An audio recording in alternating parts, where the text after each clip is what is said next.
नमस्कार, मी पूनम. न्यूज अनकटच्या पुणे कनेक्टमध्ये तुमचं सर्वांचं स्वागत करते. पाहूयात पुण्यातील काही महत्त्वाच्या घडामोडी. जेजुरीत नरवीर उमाजी राजे नाईक यांचे 193 पुण्यतिथी निमित्त अभिवादन करण्यात आलं. जेजुरी गडावर नरवीर उमाजी राजे नाईक यांच्या पुतळ्याला अभिवादन करण्यासाठी नागरिकांसह राजकारणी, समाजक्षेत्रातील लोकांनी उपस्थिती लावली.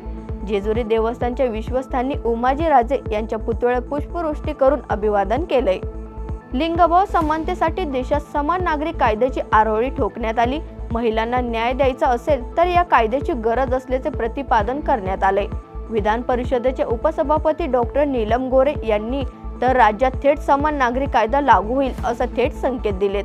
प्रत्येक मल्हार हा प्रतिस्पर्धीचा सन्मान करत असतो. अशा परिस्थितीत पंचांना लाथ मारणं हे समर्थनीय नाही, परंतु संतापून लाथ मारण्याची वेळ एखाद्या मल्लावर काय येते याचाही गांभीर्याने विचार करण्याची गरज आहे. शिवाय महाराष्ट्र केसरी स्पर्धेचा निकाल लोकांना पटला का हेही बघितलं पाहिजे, असं रोहित पवार यांनी म्हटलंय. महाराष्ट्र केसरी कोण होणार हे स्पर्धेच्या आधीच ठरलं जातं, असा गंभीर आरोप शिवराज राक्षे आणि महेंद्र गायकवाडचे वस्ताद अर्जुनवीर काका पवार यांनी केलाय. शिवराज राक्षे आणि महेंद्र यांच्यावर 3 वर्ष कुस्ती खेळण्याची बंदी घातल्यानंतर पवारांनी पंचाला जन्मठेप द्या अशी मागणी केली. तसेच मी शिवराजच्या चुकीचं समर्थन करणार नाही असंही काका पवार यांनी म्हटलंय.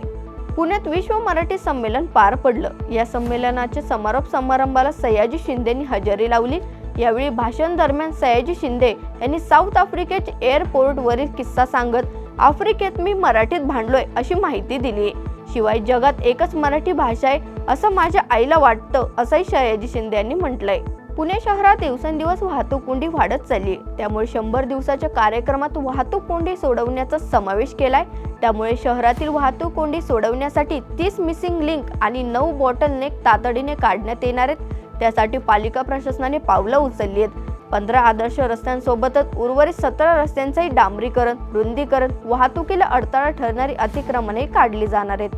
पुणे मेट्रो जागतिक दर्जाची सार्वजनिक वाहतूक व्यवस्था आहे. स्वच्छ, स्वस्त आणि योग्य सुरक्षा मेट्रोमध्ये ठेवण्यात आला आहे. मेट्रोतून प्रवास करणाऱ्या महिलांना स्तनपान देण्यासाठी मातृशक्ती नर्सिंग पॉड लावून महिलांसाठी अतिशय गरजेची व्यवस्था पुणे मेट्रोनं उपलब्ध करून दिली आहे.